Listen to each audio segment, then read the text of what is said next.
Bodo latest update बयखौबो बरायबाय। दिनैनि रादाबखौ फरायदों आं प्रमद खाख्लारि। गिबि निउस दङ। आसाम नाङै जुब जुब अखा हानायनि जाहोनाव दैबानाजों गोबां जिब जुनार मानसि न' बां धोन सम्पति खहा जानाय नुनो मोन्दों। बेबादि समावनो दैबानाजों सानै पुलिसनि जिउ गोमायो। नगाव जिल्लायाव दैबानाजों बुखारलांजानाय नगाव जिल्ला कामपुर थानानि असि समजुल काकतिनि गोथै देहाखौ बोखांनो हाबाय। मिथिनो मोननाय बादिब्ला थांनाय मोनायाव पासुनि जाराव सासे दायनिगिरिखौ हमनो थांनायाव बे दुखुनांथाव जाथाया जायो। बे जाथायाव कनस्टेबल राजीव बरदलैनिबो जिउ खहा जायो। मिथिनो मोननाय बादिब्ला सासे दायनिगिरिखौ हमनो थांनायावनो कनस्टेबल राजीव बरदलैया दैयाव गलांदोंमोन। बेखौ रैखा खालामनो असि समजुल काकतिया दैयाव बाज्रुमदोंमोन। बेयावनो सिखांफिननो हानाय जायाखै असि बिथाङा। गेलेमु बिथिङाव जोंनि बर' लाइमोनफोराबो उन नंला।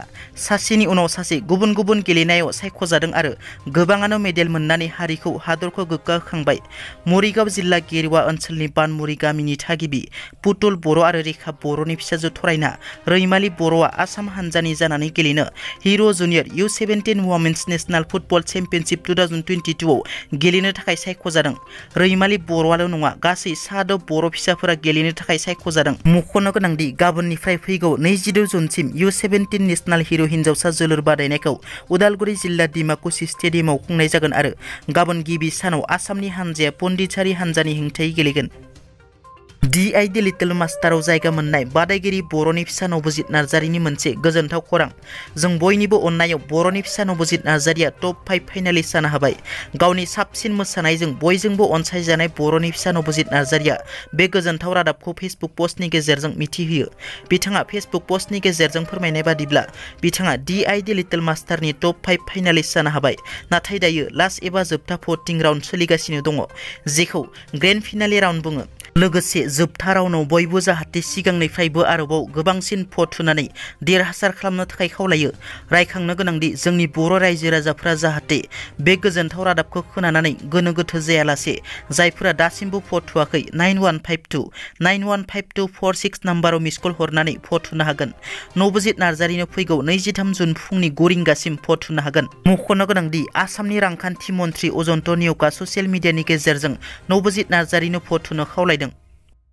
बिटिआरनि क'क्राझार जिल्लायाव गोजोन थासारिखौ नोजोर बोनानै उफ्रा जिल्ला मेजिस्ट्रेटआ क'क्राझार जिल्लायाव 144 ACRPC 1973 धारा आयेन फोसावदों। बे धारानि बिथोन बादियै गेवलां जायगायाव साबा एबा बिनिख्रुइ बांसिन थुबुर जानाय, हानजा सुरनाय, स्ल'गेन होनाय, मेल मिटिं खुंनाय, रेलि थरना गनायथि गैयालासिनो मेला खुंनाय बायदिखौ होबथानाय जादों। लोगोसेनो गारि मटर सालायनायनि फारसेबो सानै साथाम गाखोनायखौ होबथानाय जादों। बे धारानि बिथोन बादियै मटर साइकेलाव 12 बोसोर गाहायनि गथ'सा, आइजो आरो बैसोगोरा सुबुंफोरखौ लाफानानै सानै गाखोनो रेहाय होनाय जादों।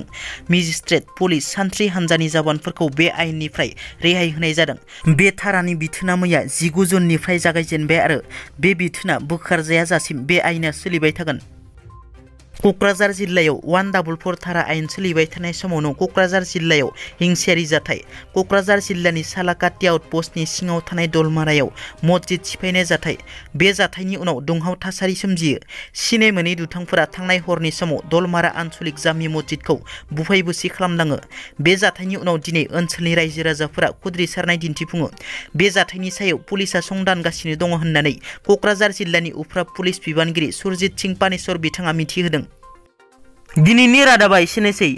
नोंथांमोना जुदि आंनि चेनेलखौ दासिमबो साबस्क्राइब खालामाखै, अन्नानै साबस्क्राइब खालाम। गोजोन्थों।